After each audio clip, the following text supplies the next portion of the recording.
All right. Another thing is ask, ask, ask, ask, ask, ask, ask, ask, ask, ask, ask. Once you get an inspiration, you have to ask. Tony Robbins had to go down and ask a lot of people to let him in. We had to ask 144 publishers to publish our book. We would have self-published it eventually. But we had to ask, ask, ask, ask, ask. And I met a little Girl Scout. Her name was Marquita Andrews. She was in the Guinness Book of World Record for selling, in 1 year, 3,250-some boxes of Girl Scout cookies. Now, most people I know that sold Girl Scout cookies and were really good, 300 boxes, 400, big deal. 3,000. She sold 20,000 boxes before she retired. She was a world-class asker. She was asked to give a speech at Radio City Music Hall. There was like, I forget, several thousand people there. They were all people in the $1 Million Round Table that had sold like $1 million worth of insurance or something like that. And at the end, she said, look under your chair. There's a 3x5 card. And on that card, I'd like you to write a number between 5 and 10. So everyone wrote down a number between 5 and 10. So whatever number you wrote down, as you leave, I want you to buy that many boxes of Girl Scouts cookies from me. They're outside. That day, she sold 7,500 boxes of Girl Scout cookies, which would be about the average between 5 and 10, 7.5. Very cool kid. Went on to go to Princeton, and now she, runs a bunch of restaurants for a big restaurant company. She's a very cool kid. But the point is, she asked. Most of us don't ask. Dr. Ignatius Piazza, get out of graduate school. He wants to be a chiropractor. He says, okay, he wants to go to Aptos, California, which is right near Monterey. That's where he thinks it'll be fun to live. He goes there, what happens? The local chiropractic association says, we'd rather you didn't show up here because we got too many chiropractors. They have one chiropractor for every 8 people in that area. That's a big concentration. They said, we don't need another chiropractor. He said, well, I don't care. I want to be here. Remember, the vision rather than the reality. He picks out where he wants his office. He puts a little pin on the map. He gets some people starting to build it, not build it, but rehab the building where it's going to go. And then he goes for 6 months, he goes out and he knocks on doors from 8 in the morning until someone says, don't you think it's a little late to be knocking on doors? Which was usually about 8 at night. Now, what does he do? He says, hi, I'm a new doctor in town. I'm opening an office. I'd like to ask you 4 questions.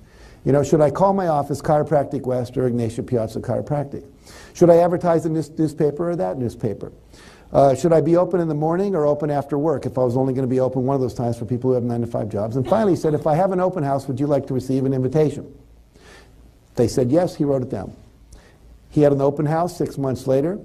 In his first month of practice, he had knocked on 12,500 doors, talked to 6,500 people. In his first month of practice, he made $72,000.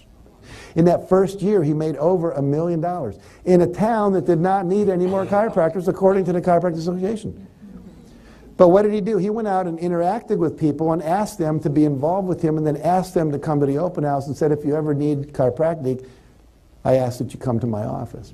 I'm giving a speech up in the Monterey area once, about 3 or 4 years ago, and someone says, he knocked on my door. I didn't need a chiropractor for 3 years, but when I did, I had his card. And I went to see him. It was worth several $1,000s to his practice. So again, ask, ask, ask, ask, ask, ask, ask. Don't let fear stop you. If you have fear, just experience the fear and take action.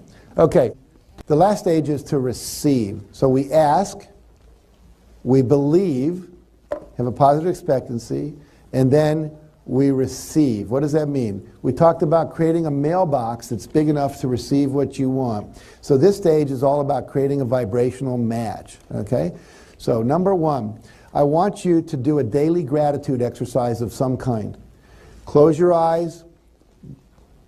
Just be grateful. Think about all the things. Now in the movie The Secret, I'll tell you what 3 different people do. You may remember Lee Brower. He had the gratitude rock. And in that, every morning he gets up, he puts that rock in his pocket. And it reminds him to be grateful. And so he thinks about what to be grateful for as he's walking out of the house, when he takes it out at night and puts it on the chair or on his bureau. John DeMartini, he won't get out of bed until he has a tear running down his face about gratitude. He just thinks about how grateful he is and feels the feelings, and eventually he starts to cry. He says, now I know I'm ready to get up. Rhonda Byrne, when she wrote the book, The Secret, after she had made the movie, she wouldn't start writing until she had a tear of gratitude. As soon as she had that, boom, the writing just flowed through her. James Ray, who's in the movie, it's the one that says, your wish is my command. When he gets out of bed, when his left foot hits the floor, he says, thank. When his right hits the floor, he says, you. All the way to the bathroom, thank you. Thank you. When he's taking a shower, until he gets dressed, he's just thinking of all the things he's grateful for and saying, thank you, thank you, thank you. What I do is I have a gratitude journal. I open it up. I write down for 7 minutes a day everything I'm grateful for. I'm grateful that the sun came up, that my wife loves me, that my dog, didn't poop on the floor this morning. Whatever it is. Doesn't have to be huge things. I'm just grateful for little things like that, so on and so forth. Okay, so gratitude is really, really important. I don't know anybody that's really using law of attraction to the highest level that isn't doing some kind of daily gratitude process. You want to live in an attitude of gratitude. One writer just wrote a book. She says the opposite of an attitude of gratitude is an attitude of bratitude. You're a spoiled brat, and you have an entitlement thing, and you're never grateful for what you get, so you don't want to be that. The other thing is forgiveness. You want to forgive everybody, including yourself. Here's the idea. Everybody you know is doing the best they can with the limited awareness, skills, and resources they have. When you know better, you do better. When you have more resources, you can do better. What you want to do is forgive people. They were doing the best they could to get their needs met. Someone robs you. That was the best they knew how to do to make their life work. And if we go to prison and we rehabilitate them, they know more. If we send them to prison and we don't rehabilitate them, they just exchange ideas with other prisoners about how to do it better. But we want to make sure that we understand it wasn't personal against us. They were just doing the best they could with the awareness they had. And so were you. If you got pregnant when you were a teenager, if you dropped out of school, if you didn't raise your first child really well, if you weren't there when your mom died because you were out having sex with your boyfriend and you think, oh my God, I should have been there with my mom. These are all things I've worked with people on in seminars. The point is, you were doing the best you could to meet a basic need that you had at the time. And it's okay. And you grow, you get better, you learn. So forgive yourself and forgive other people. All right. One of the things I want you to do is make a list of 20 things I love to do. 20 things I love to do. Play the piano, pet my dog, garden, go for a walk, hike, listen to Beethoven or listen to rock and roll, whatever it is. Do that at least once a day, one of those things, for at least a half an hour. Call it a joy break. So, gratitude, appreciation. Appreciate yourself. Appreciate others. Verbally. I don't go to bed any given day if I haven't verbally appreciated 10 people. My spouse, my children, my office staff. If I go to bed and I realize I've only done 8, I'll get up and write emails to the other people so I get that out of my system. I'll call them up, I'll write them a letter, I'll send them a gift, I give them a card, whatever it is. I want to be in a constant state of appreciation. When you're in the state of love and joy, appreciation, gratitude, forgiveness, then you're in a state to receive all the abundance. Now here's the last piece of that. It's called the art of allowing. So when you are in a state of not allowing other people to be who they are, the universe does not allow everything to flow into you. It blocks the flow. One of the teachers, Esther Hicks, talks about your vibrational escrow. She said what happens is every time you've had a desire and sent it out to the universe without doubt, it's coming to you. So imagine like there's this bunch of trucks outside your house, right 1 block away, and they're all lined up with all the stuff you ever wanted. But they can't come up to your door because you're sitting there judging your neighbor. You're sitting there saying they shouldn't be like that. You're judging gay people, or you're judging people of a different religion. They should be in your religion, or you're judging the Muslims, or you're judging the people in the Middle East, or you're judging your boss, or you're judging your wife. You're in a state of not allowing them to be who they are. And when you're not allowing them to be who you are not in a state of receptivity. You're not in a state of high energy. You're in a state of containment. You're in a state of trying to constrict and control them. And that blocks the flow into you. So that's another piece of this receiving. So let's review. What do we have? Ask. We talked about that. Believe. We've talked about that. How do you change your beliefs? By repetition, by visualizing yourself being the way you want to be, 30 days, using affirmations. I'm achieving my perfect body weight of 175. Or everyone I meet, I open my heart and express my living love with. Or every time I make a sale, people want to do business with me, whatever it might be. And just repeat that over and over and over. And after 30 days, it reprograms the brain, if you will. And then receive. Be in a state of joy. Be in a state of love. Now, you're not going to be there all the time. Sometimes you're going to have to do what we call think a better thought. You're in a state of not loving. Why are you? You're in judgment. Change it. You're feeling bad. Change it. You're feeling guilty. Change it. And I've given you in the handout what we call the daily disciplines of success. Start the morning with visualization. Do your gratitude exercise. Do any forgiveness you need to do. Go through each day, if you'll do those little disciplines, okay, and be in a state of joy, think a better thought. Every time law of attraction, you go, whoa, I got a perfect place. Don't say I was lucky, say law of attraction. What you affirm, you get more of. So the more you affirm it, the more it works. So if you do all of these things, I promise you, your life will get very magical. So let me just end with this story.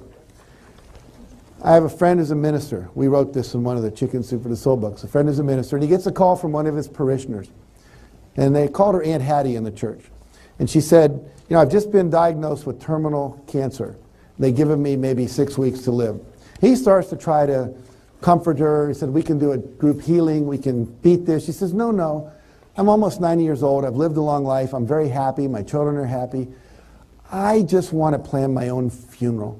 I don't trust my children to do it right. Would you be willing to come over and help me plan it? He says, Aunt Hattie, you've been on the board, you've been a deacon, you are a little bit of a control freak, I understand that, I'll be willing to help you out.